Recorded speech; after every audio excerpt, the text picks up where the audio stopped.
Welcome to SHA, the Sound Healers Association, founded by Jonathan Goldman in 1982, bringing education and awareness of the use of sound and music for healing and transformation. SHA features presentations by founding pioneers in the modern sound healing field, and we have a sound healing directory allowing you to list your work or find practitioners and teachers. There's a monthly online meeting, a blog, a vast resource of articles, and much more. SHA, the Sound Healers Association, is dedicated to bringing harmony to the world of sound.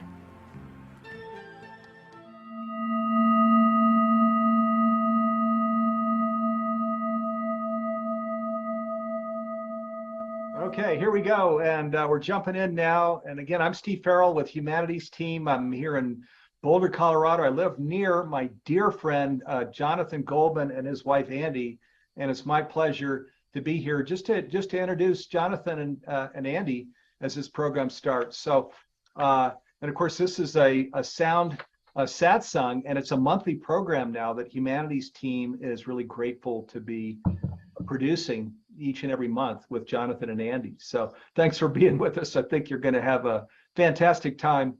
Let me just want to read a brief introduction here as we get started. So Jonathan and Andi Goldman are a powerful pair in the world of conscious living and sound healing. Jonathan is an internationally recognized authority, pioneer, and author in sound healing. Andi is a licensed psychotherapist who utilizes holistic treatment and sound healing.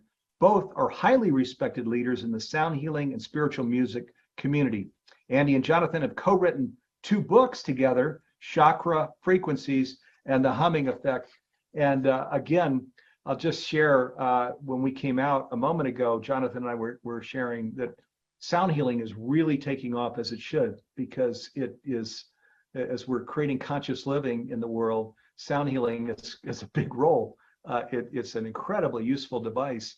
And you're looking at the man here, Jonathan Goldman, who got this whole thing started, was called to it at an early age, and hooray, thank God he was, because look where sound healing is today. And my pleasure, Jonathan, to turn this over to you. Steve, what a blessing. Thank you for the lovely introduction. And hello, everyone.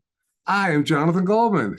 Hello, and I'm Andi Goldman, and in behalf of Jonathan and myself, we want to welcome everyone to our October Sound Satsang. You know, we are always so delighted to bring through Humanities Team the Sound Healers Association Sound Satsang. However, tonight, this October Sound Satsang is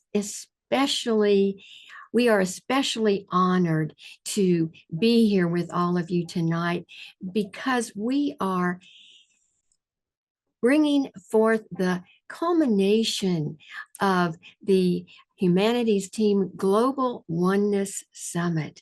And for the last 6 days, this is the last event, but for the last 6 days, there have been literally thousands upon thousands of people who have been inspired and who have just been able to be uplifted and have their consciousness raised all through the efforts of the Global Oneness Summit. So we are so honored and so grateful to be with everyone tonight. This is the 15th Global Oneness Summit, and actually we were honored to be doing a presentation first thing in the morning with Lamatashi, Chloe Goodchild, and we did one on the power of sound and compassion to elevate consciousness. So that was cool. And there have been so many other great ones. I'm sure that you all have tapped into that. And if not, there are ways of doing it. But we want to say that welcome again, because we are Sound Satsang. We are a community of people that's focused on using sound for health and transformation. And every month we explore a different subject. And tonight, in honor of the Global Oneness Summit, whose the topic for this year has been elevating consciousness, and Jonathan and I have chosen to actually talk about elevating consciousness through the sounds of creation. The ultimate act of conscious elevation, creating the universe. What a thought. So tonight we are going to actually be delving into different spiritual traditions that all have these creative myths, if you will, that have sound very much a part of them. And so we'll be diving into that, and we're going to be bringing in not only the spiritual aspects of the sounds of creation, but also we're going to tap into a little of the physics, the science. and the Wow. science as well. Is there a similarity of this? So what is the sound of creation? But Jonathan, let me give a little bit of an overview. Indeed, yes. So we're going to be doing that.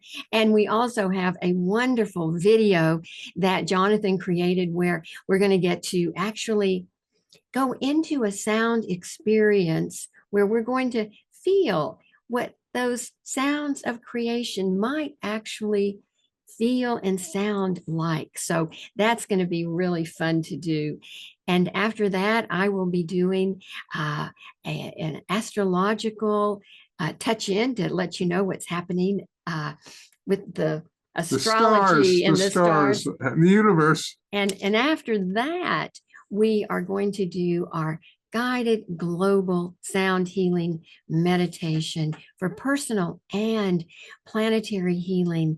But it has another aspect to it tonight because it is going to actually be the closure, if you will, the ending of this year's Global Oneness Summit. So once again, we are so honored to be able to be here with everyone and tonight. In keeping with our theme of creational sound and the cosmic hum, perhaps we're going to be working with the sound of the hum, which is good, very cool. We do that every so often for a little switch, very similar, very cool.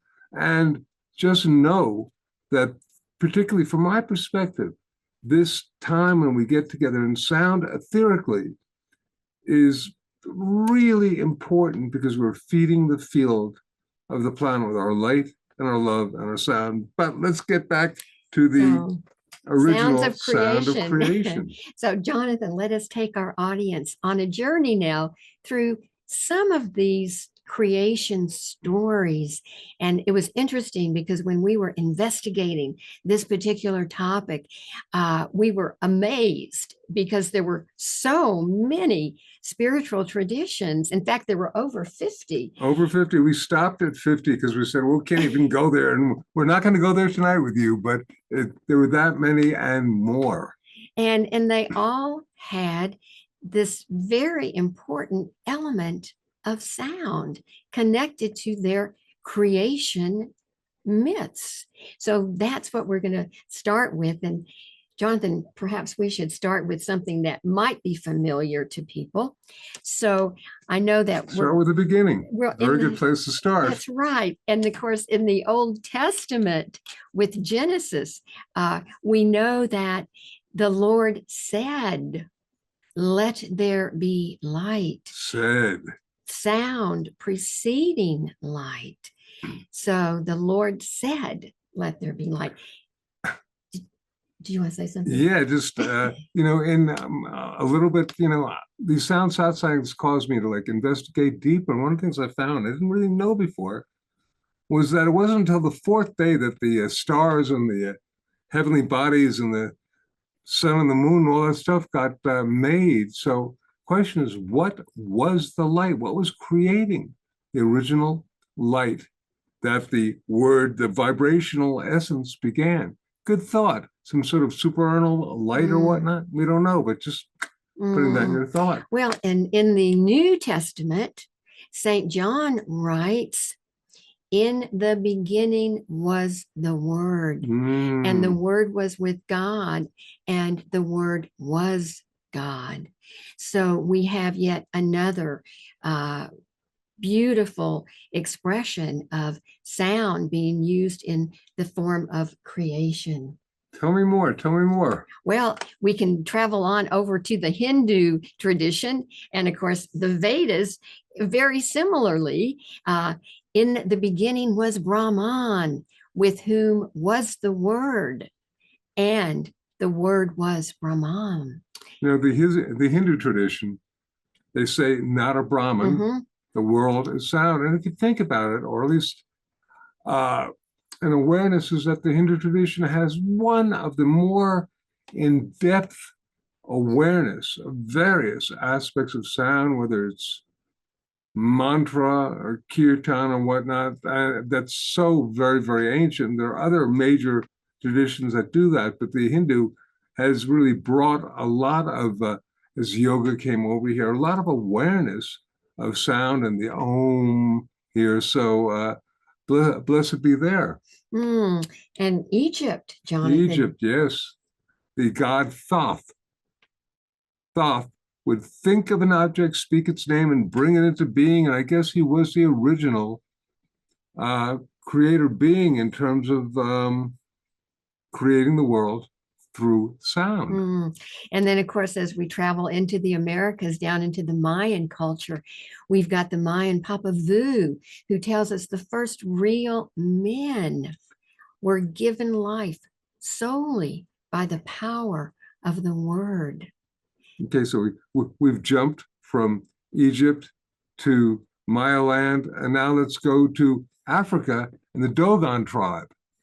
Wow, Jonathan, the Dogon tribe, you know, the creator, Amma, used his voice to shape all matter and beings.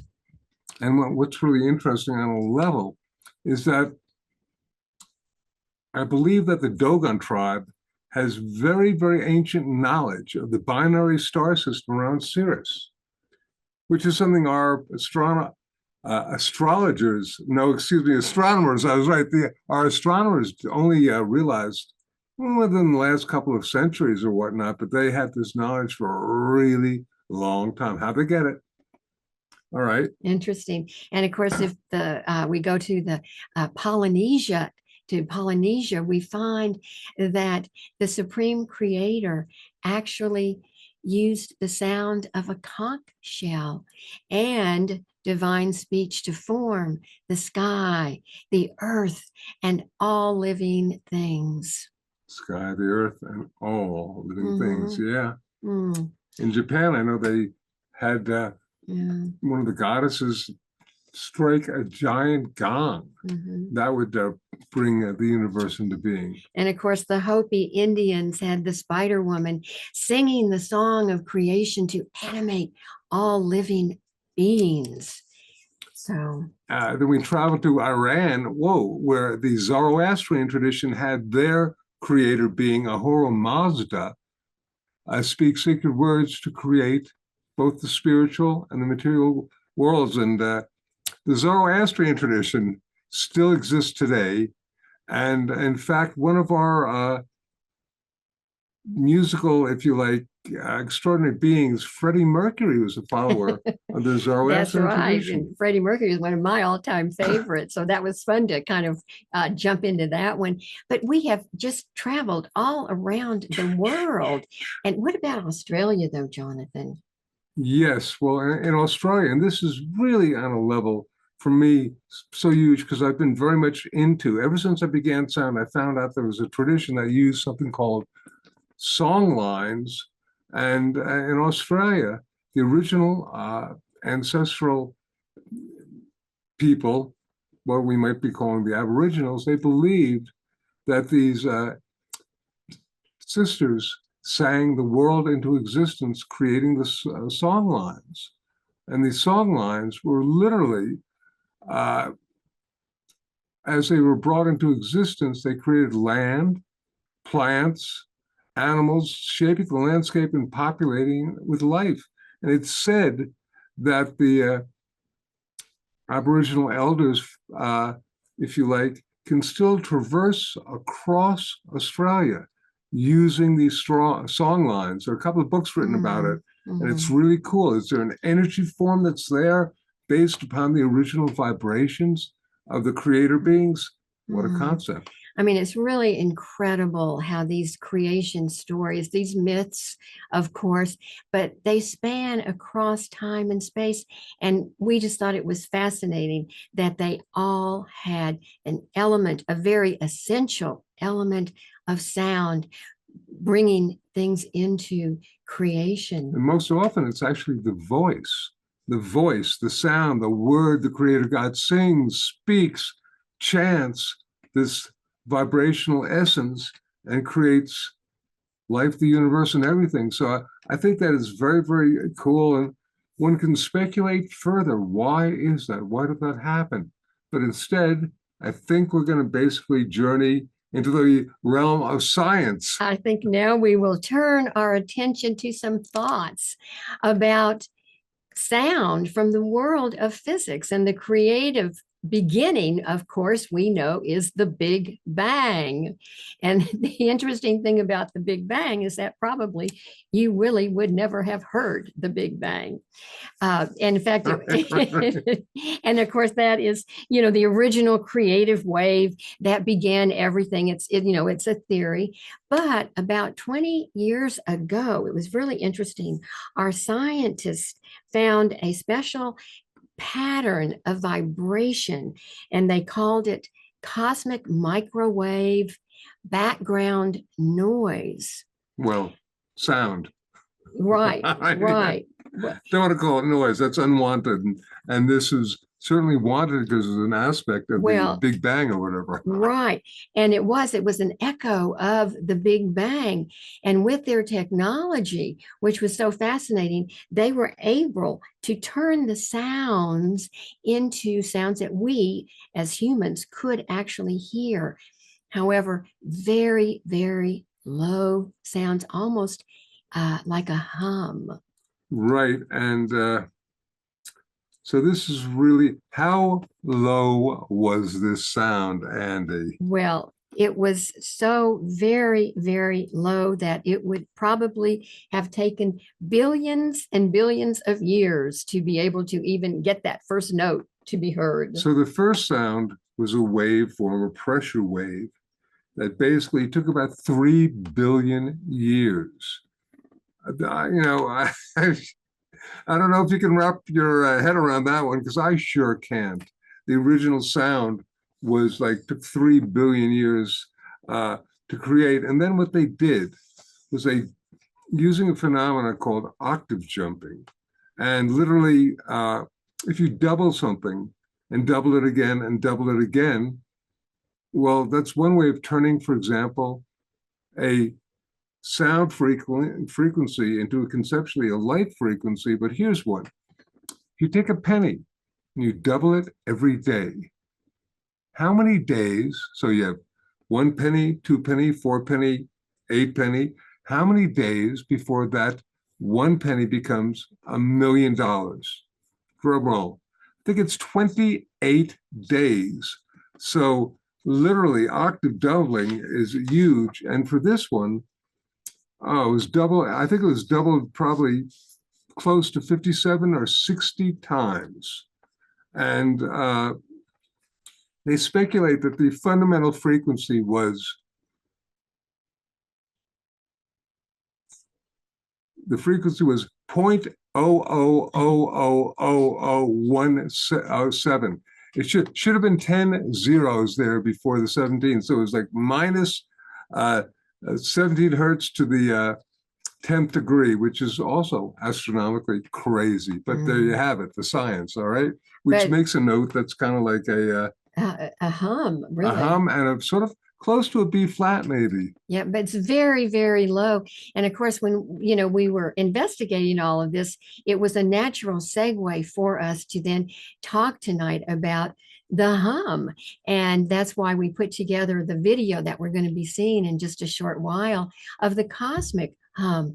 But I just want to mention that I want to talk about Swami Satchidananda. One second. First, just want you to know that even though we're in the science, this whole aspect is metaphoric. And just the concept that there is the sound would not have been a single pure tone. And sometimes that's, 20 years ago, I was in a lecture at the astronomy lab, and they had somebody playing this, and it came out more as a tone. And I realized that this was not really correct. It'd be a mixture of a lot of different frequencies, and that was actually therefore much closer to a hum. And it was interesting because we have taught many times at Swami Satchidananda's ashram in Virginia. And I know we were there at one point when we had just started to write our book, the humming effect. The humming effect, yes. And Jonathan, and what happened? I mean, it was so fascinating because we found the Vedas, the sutras, the Yoga Sutras, opened up the book to sutra number 1.27, and it was pretty interesting. This is my translation. It's about a paragraph long of translation. This is Swami Satchidananda's. Now this is going to be my take on that, which is the original sound of creation was prana or pranava, the humming of prana. They had to give it a name, and they called it Om. So the Om, the original creative sound, probably was indeed the cosmic hum. So tonight, when we do play the video and you hear the cosmic hum, it's almost like you're going to be able to take on the sonic embodiment of what that original sound of creation might have been like. It's interesting. When I created this, it was just a thought. Oh, talk about Swami Satchidananda. It was just a thought, but we took composite frequencies of people humming, hundreds of people humming, then doubled it and doubled it. Before, I just remembered Swami Satchidananda. So we're on our way to teach. Oh, right. And we've just kind of read this probably the night before, and it kind of boggled my mind because we're working on the whole concept of humming. And then we meet this Swami, who is the librarian. He's an elderly man, and I knew he was an astrophysicist.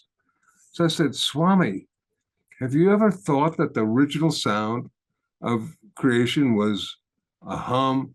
And he goes, well, of course we know that. And I was going, okay, there you go.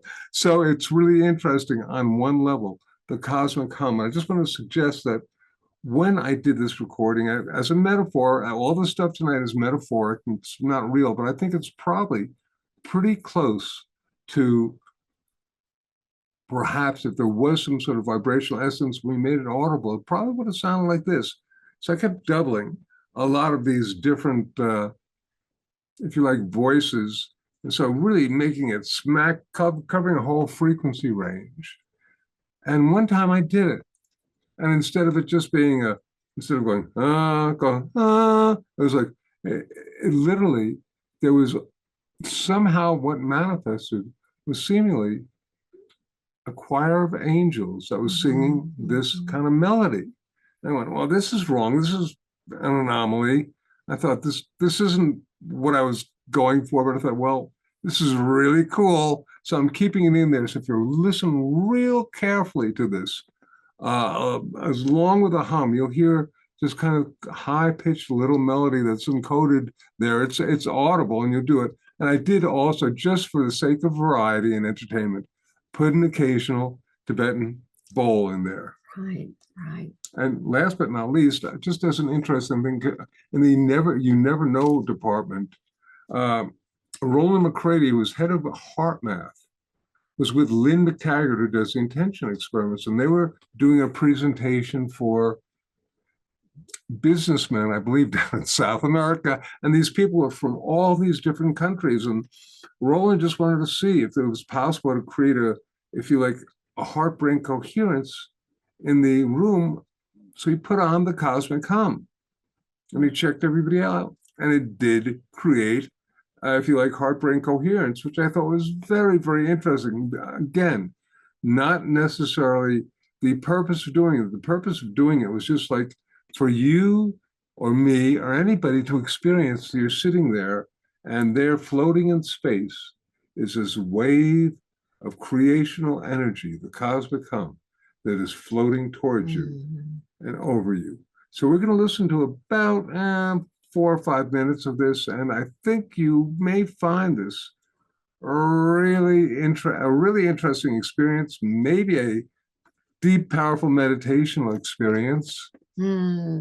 So without further ado, I think that we can now bring on the beautiful video. The visuals are lovely, and the sound, just imagine that we are hearing the original sound of creation, just in our imagination. Russell, please. Roll it.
And we're back. Hello. Well, that spaced me out. We hope that everyone enjoyed that brief experience of hearing that sound, that hum. Very powerful. Anybody hear the sort of angelic voice that was encoded? It would come up about once a minute. You'd hear this one little line. Anyway, very cool. I trust you may have appreciated that. It may have given you a sense of the sounds of creation. Andi. And so now we are going from that very deep experience in the sounds of creation. I loved all the visuals too, being in space. So now we're going to go into the heavens through space here. And I'm going to do a brief astrological highlight, and what I like to do in our satsangs is just kind of give an overview of some of the more dynamic aspects and so forth astrologically that are happening. And so October has been an interesting month. And we started out with a solar eclipse on October 2nd in the sign of Libra, which is the sign of balance. And that was just such a beautiful segue going from the autumnal equinox, which also has the balance as a theme. So we had that starting our month out. However, by the middle of the month, things began to really, I would have to say, they really began to get speeded up. And on October 17th, we had a full moon. And it wasn't just any full moon. We have a full moon every month. This particular full moon was a super full moon, but not just any super full moon. It was the third super full moon that we have had in a row. Now, usually in the course of a year, there might be 3 or 4 super moons is sort of normal. In 2024, we will have 4. We're going to have another one. But this one was particularly dynamic. It was the largest and it was the brightest of the full moons that we have had. And what happens when we have a super full moon? The orbit of the moon is closer to the earth. And so there's an extra pull on the earth's surface.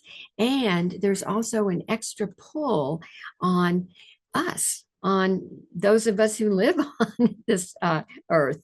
And, there's a pull on our emotions. The moon rules our emotions. And so when we have this super moon, our emotions are highlighted and intensified in many cases. And this particular full moon was in the sign of Aries. And of course, Aries is the cosmic warrior. It's ruled by Mars, which is the planet of action. And so the Aries energy can be impulsive, but it's also always ready for action. But the interesting thing, the reason that this super full moon, in addition to what I've just said, it was activated by a cardinal grand cross. This is one of the strongest configurations in astrology. And what that actually means is that the moon aspected all 4 of the cardinal signs, Aries, Libra, Cancer, Capricorn, and all 4 of those signs were aspected by the moon and with the planet Pluto and the planet Mars. And so this is a sort of a coming together of a highly charged, volatile energy, if you will. It's emotionally reactive. And so there was a lot of intensity that accompanied this particular full moon. The energy shifts with this particular aspect is very, very potent. But really what's happening is that it's a time when the universe is urging us to take bold action, urging us to make those decisive moves. And it's a time to be mindful, a time to work with these energies rather than having them overwhelm us. And that is the beauty of knowing about these astrological energies, which is why I love to share about that, because it's almost like knowing these energies are happening, we get a little bit of a head start. We get a little bit of an edge in terms of how we want to actually handle these intense energies, and being aware of them, we cannot be as off our guard as we might be if we hadn't known about them. And so I came up with some questions that I thought might be helpful when we have got this type of really dynamic, intense energy. And some of those questions were, how can I best attune myself to these energies? What aspects of my life might benefit from this type of vibrational upgrade? And how can I use these energies to make positive changes in my life? What needs to be awakened in my life? What areas of my life have felt complacent, have felt disconnected?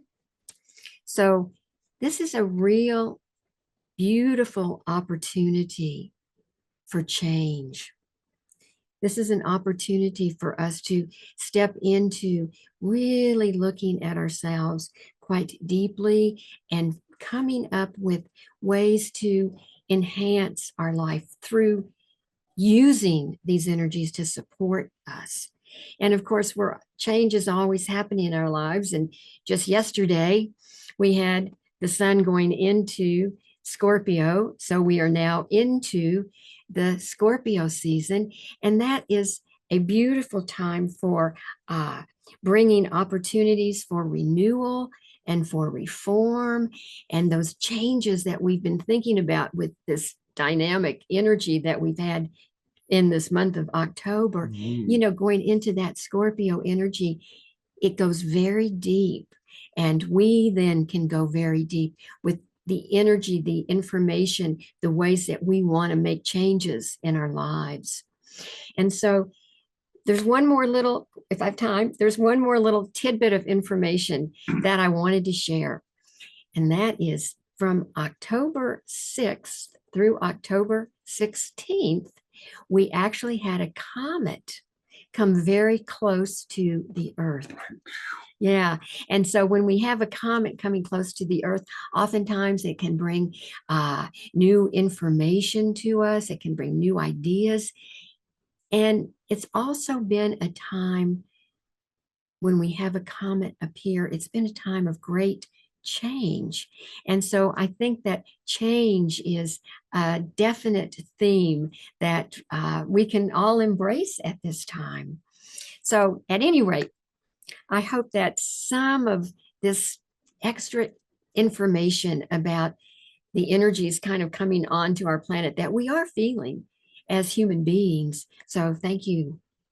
And Andy, as you were talking, I just got the hit that it might be interesting to do a Sound Satsang on sound and astrology. Oh, that would be fabulous. We haven't done that. That would be that's a fun. whole trip too. That would be fun. All right, to do. It's time, kids, for us to now take our light 11, our sound, and focus it on our beloved planet, because now more than ever, I mean, this is obviously real, and with a group of a relatively small but enlightened group of people, we can basically interface with the Gaia matrix and create major shift.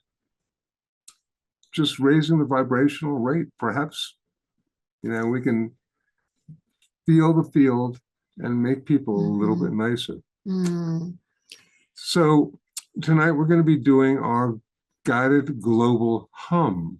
And what we're going to be working with is the hum, but of course, if you want to do an ohm to it, it's pretty close. But regardless, we're getting heart-brain coherence, which Andy is going to be leading us in the guided meditation. But what this does, real quick, is basically enhance our, if you like, the heart and the brain are in a state of coherence.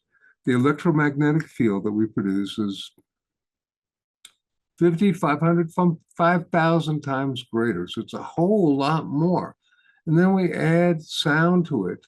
This becomes, you know, if you like, a geometric multiple that's even more. So there's something really important going on when this occurs and when we do this. So we thank you so much for taking part in our next video, which we sound along with, and we can feel it, and we can, you know, on a level time and space, or illusions of the lower mind, if you will, and the higher mind understands that it's all happening at once, and we are all one. So, yeah. And as we are, and I'll be guiding us through this meditation, but the way in which we get our heart and our brain in coherence is through the positive thoughts, the positive intentions that we have. And of course, this guided global meditation has the intention of bringing the humanity's Sound Summit, humanity's Global Oneness Summit to a beautiful completion. And so we have feeling even more intention of love and positivity that it's going out to many, many, many people. And there's a field throughout the planet that has been, if you like, created by this and, you know, this, if you like, global event. And so we're sort of just really focusing it, like putting it through the portal so we can perhaps ascend to a higher levels of consciousness. What a thought. Right. And when we get to the part in the meditation where we are actually all sounding together, we invite you, just wherever you are, to sound out loud. And so we'll all be contributing to that field through our intention and through our sound. So let's go generate some light and love through our sound. Russell, sir?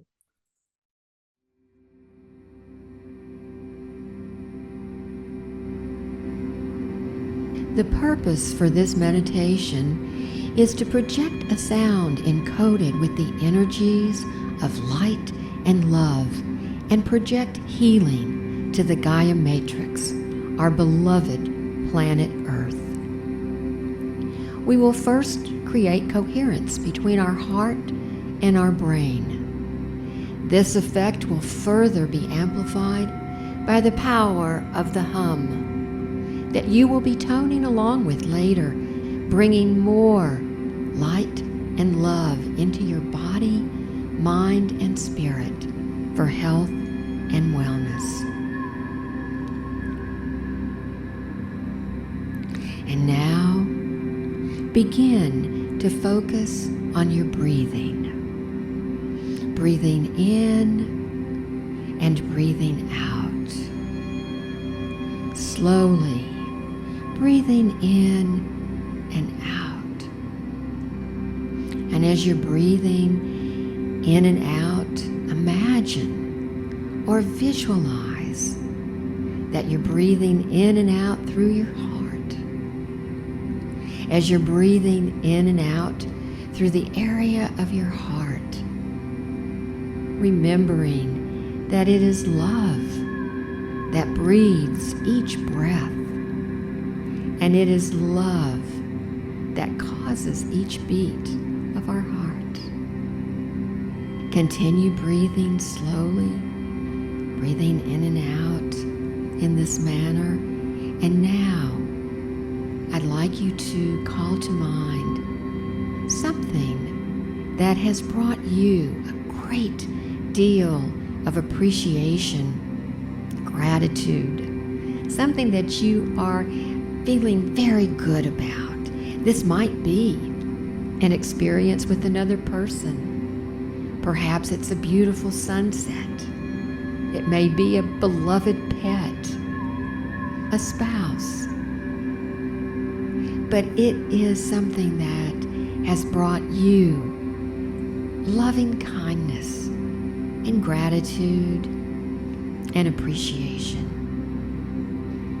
And as you're breathing in and out through your heart, feeling this appreciation, feeling this gratitude, you're creating a beautiful coherence between your heart and your brain. And your heart, through this coherence, is expanding, getting larger and larger, and connecting with all the heart and loving energy on our planet in this moment. This is just a wonderful way of creating a very powerful heart activation, and you'll be amplifying this with the sound of the hum. Continue breathing slowly and deeply while feeling appreciation and gratitude, and imagining your breath going in and out through your heart. Now, visualize this energy and begin to sense a radiant light around you that is permeating every cell of your body and resonating your heart chakra. In a moment, we'll begin to gently sound forth with the power of the hum. And as you do this, visualize the planet Earth as a holographic image floating in front of you. Imagine bathing the Earth in a healing field of light and love that you are creating through your sacred sound. Now, let us begin to make the heart sound of the hum, bringing the energy of global harmonization, peace and healing to our beloved planet, Earth.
Now, being in silence, visualizing all the light and love through sound that you have manifested, resonating and bringing to earth and yourself to a deep state of healing.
And when you feel ready, open your eyes and know that you have contributed to personal and planetary healing.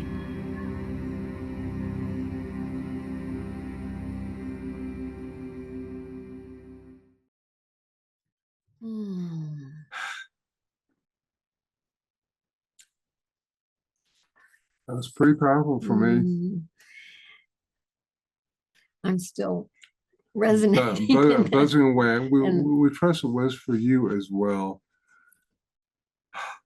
Yeah. And and Jonathan, when I think about it, what a beautiful way to put our intentions of planetary peace and healing, being able to bring the Global Oneness Summit to a closure with this energy from all of us. This is always a co-creative experience. And so the intention of planetary peace and personal healing as well. What a gift. And as we wrap up the show, I'm guided to give some words of wisdom. I don't know, but just some words, because this is a live show. And we have some very interesting times up ahead. And I'd just like to suggest that we do our very, very best to really stay grounded, stay in our hearts, stay compassionate, and there may be turmoil around you, but if you can produce a field of compassion, of kindness, it'll generate out to others a whole lot more effectively than any sort of fear or whatnot that can manifest from people, so that we'll make it through this, and it might not be as challenging as some predict. And if it is, we'll still be okay. We'll still be okay. And we can all hold compassionate understanding. What a gift that is, that no matter what is in store, whatever changes are going to be happening, or we don't know, but whatever they are, let's hold them all with love. With love. Oh, and love, kindness, and not divisiveness. And bottom line, we give thanks for humanity's team for global oneness. This, my friends, is a vision that we can all help manifest. So on behalf of Andi, myself, humanity's team, and all of us, thank you. Keep lots of love and light through sound in your lives. Remember, we heal ourselves. We heal the planet. We heal the planet. We heal ourselves. We have a choice, and we can make a difference. And once again, thank you all for joining us tonight. And a big shout out as well to Steve Farrell and all the humanities team. To Russell and Jim and everybody who's behind the curtains, pulling the strings and doing their thing, including the great divine, the creative force, the creator, the divine aspect, which may be you and me. Many blessings of love and light through sound to everyone. Tune in for the next Sound Satsang. Bye-bye now. Bye-bye.